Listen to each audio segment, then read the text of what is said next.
Good morning, this is Jack from Charting the Markets, and this is the Premarket Make webinar for the morning of Monday, the 2nd of February. My disclaimer, I do this for educational purposes only. I'm here to share my technical analysis with you. I hope you can take some of what I'm doing, learn for it, transfer it to your own charts, and I'm not here to shoot any signals. This is a video for paying subscribers at chartingthemarkets.subset.com. It's published on YouTube after a delay of 24 hours. All right, now in theory, we're not really quite seeing that yet, but in theory, we've got a very bullish day today. Now, that doesn't mean we've got to close bullish all the time, but it does mean our odds of closing bullish are on SPX 81% today, which is pretty damn high. So this is the most bullish day this week. Might be the most bullish day this month, actually. But we've got bullish day tomorrow. We've then got a more weekly bearish day on Wednesday. Then we've got a bullish day again on Thursday. And we've got a lightly bullish day on Friday. So this is a fairly bullish week, and I'm hoping to get some damage done to the upside, particularly a full retest of the all-time high on NDX. In the short term, we're down 28 points from the open last night, and I'm thinking these may well be bull flags forming. On NQ, doesn't look so much like a bull flag here, and this has been a slightly worryingly sharp retracement, but nonetheless, is this a 60-minute buy signal? I was wondering about that this morning. I think it might be, but I think this might just be over the 50 level here. In terms of RTY, this may well be a bull flag, and looking at the stats, it probably is. In terms of YM, I've redrawn the triangle here. This is still a perfectly valid triangle, and as long as I was saying in my bigger picture last night that it needed to respect this low here, and it did. So as long as that remains the case, we are in triangle territory. Otherwise, I'd be wondering about a possible alternate bull flag arrangement, but it was probably either way a bull flag. DAX. We are seeing we've got a potential little level bottom here, and looks at we are making a break for the upside at the moment, which is not something we're seeing on EFs. On ESDX, possible bullish triangle here. I haven't drawn it in, and Nikkei, possible bullish triangle, and I have drawn it in. So I'm leaning. This is a bullish consolidation, which would normally result in a retest of, in this case, the all-time high. All right, let's have a look at the bigger picture charts on those. And okay, looking at ES, we saw a pretty close to, well, a pretty brutal test of the daily middle band, and more or less held it. SPX held it as well, I think. Yeah, we held it by 10 handles on after a fairly good test. But I mean, basically, support is holding so far. Qs, however, this concerned me a bit. Broke very slightly below the daily middle band here, and obviously Dow and IWM were already below it. In the event that we were to continue to the downside today, one, that would be very much against the expectation in terms of the what we're looking at on the historical stats, but it would actually be a pretty damn bearish sign for the rest of the week. So we will see how that develops. Obviously, we've got a fairly weak start so far. Nothing really much on to see on the hourly charts here. But in terms of Dyer, obviously we had a battle with the daily middle band, which had resulted in a move down to the daily lower band. We haven't quite made it to this trendline support here, but very close. Wondering if we might do that this morning or break down below it slightly. Looking at IWM. IWM, again, we've got a support trend line, hang on here. This one's from the November low, which we actually broke slightly. You can see that on the 15-minute. So we could go down from here, but given the historical stats, I'm leaning towards seeing some high retests this week, and particularly keen on seeing the high retest on NDX. Although, to be honest, it has got close enough. In fact, actually made a new all-time high on Qs. It has got close enough. We've already got a decent-looking top and pattern. We will see. Now, what am I thinking in terms of the market here? Well, partially I'm watching crypto here. I'm thinking, I'm not seeing anything really compelling saying that we're making a significant high here. I'm thinking we might have months to go yet. And I'm wondering if that might happen while we're forming a right shoulder on crypto. Crypto's reached all my big support areas, which I've been looking for fairly tedious couple of months. And I'm thinking we might see a right shoulder high form on Bitcoin here, rally back up into the 110 area. And if that's the case, then we could see some more upside, or at least a topping process on the US equities. We will see how that goes. All right, looking at DAX.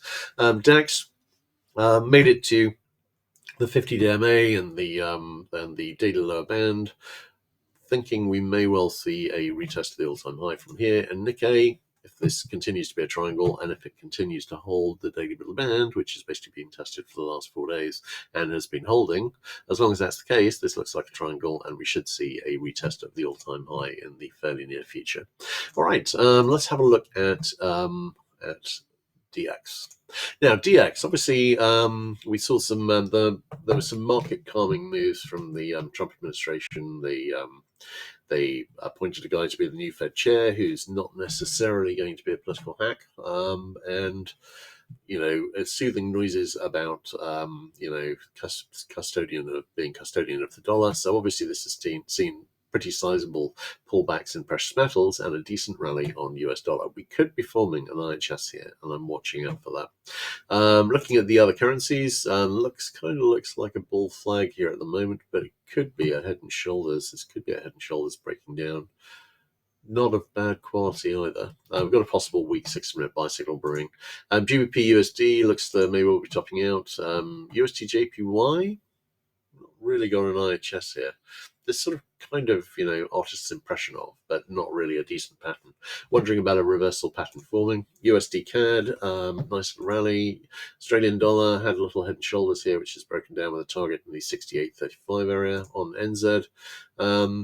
Possible topping action, and there's possible a little head and shoulders here too. I didn't see that last night. It's not as nice as the Australian dollar one, but I am thinking we might well see some more rally here. On ZB, we are still basically trading sideways. Possible triangle forming. And on ZN, this looks like a bear flag after the last triangle broke down. We've got some fairly serious patterns pointing down on bonds. I mean, I'm leaning towards those playing out in due course. CL, obviously the oil's had a very strong week. Last week, we've seen a bit of a pullback here, come back basically $5, which is not a small amount. Could be forming a topping pattern to come down lower. Still plenty of reason to think that we might see this go a lot higher.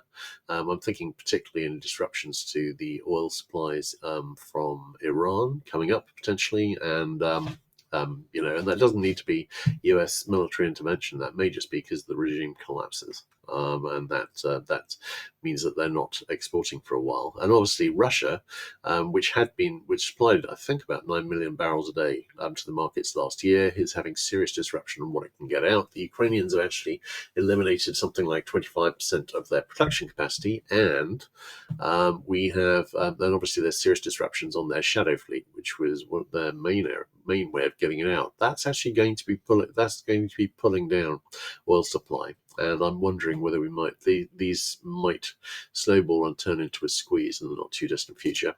HO, nice move down, and we have seen a break below the rising support trend line. Same on RBOB. NG, this is, I was wondering whether we were going to start, this wasn't an oversold bounce. It looked like one on spot, but it was actually just the February contract finishing and the March contract coming in. And I was wondering if the squeeze might continue into the March contract, but after a 1-day big rally here, then we've basically reversed that on the next day. So if that's the case, then we may be seeing gravity take hold again on NG, but it's certainly been an interesting month. We will see. GC, we've seen a bit of a pullback, quite a strong pullback actually. I mean, to be honest, all this, although lots of drama about, oh no, end of the world, so it's back to where it was 2 weeks ago. So what? So I mean, obviously it was quite a large decline. It lost basically 20%, but that's just, it had been going up very, very, very hard. Do I think the bull market in precious metals is over? It's possible, but I'm leaning against it. I'm thinking we're probably starting a consolidation to start to set up another leg up.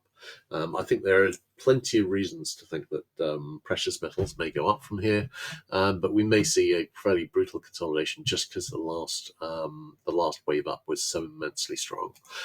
Silver, this has come down from 1225 to basically 72. Pretty amazing move. We've got a 60-minute buy signal fixed, and we've got a potential little double bottom here, which I'm thinking might play out. But this is looking like a sold bounce. Palladium, nice looking little double bottom, which is trying to break up. No current positive divergence on platinum. Possible bottoming action as well. 60-minute buy signal is fixed. HG. HG made the sell signal target. This did look as though it might be a break up last week, and I'm wondering about that. I've been reading more about copper, and it is being used in very high quantities in data centers, and we are seeing some wild stuff. I don't think it's really hit the papers particularly, but we're seeing some really strange stuff happen in computer memory, both in flash drives and I think if you're looking at just this is normal consumer memory, so it's going to hit the inflation figures as well. But I mean, computers and laptops are going to be going up because because RAM, high level RAM, decent quality RAM, that's like tripled now. There was a stick of RAM that I suggested my son get about a year ago for his very high spec laptop, and that is up. Others had now tripled from when he bought it a year ago. And we're seeing some wild stuff. Micron, who made Crucial, which are one of the big makes for RAM and have been in the market for like 30 years, said they are exiting the consumer market in 2026 to just focus on the AI market. Personally, I'm not sure how long that AI market's going to last, but I think they're making a shed load of money in it. And also the other thing is he got a 4 terabyte drive for his 4 terabyte drive for his laptop as well, and that has doubled. This is actually going to have a big impact on laptops potentially, and certainly high end computer gear. So I'm hoping my computer does not break down seriously in the next year or two. And I was thinking of upgrading memory, and I put that on hold for the time being. I don't think this is going to last more than a year or so, because I don't think the AI building boom is going to last more than that. But we will see. It's very hard to call the top of a bubble, but the bubble effects are spreading out. And copper is affected by that, so we'll see. All right, having a look at KC. I've got a potential falling wedge here, and I'm wondering about a move down to the trendline support in the 325 area. Bigger picture, we've got potentially a lot of downside to go, but I'm seeing whether this line here is going to provide some support as and when we reach it. SB has broken down from a bear flag here, and that's got a target in about the 14.02 area, which hasn't been reached yet. 60-minute buy signal fixed short term. CC, nice looking double bottom. 60-minute buy signal fixed. Might see a decent rally here on CT. This could potentially be a double bottom. Bit messy though, and this could be a large double bottom.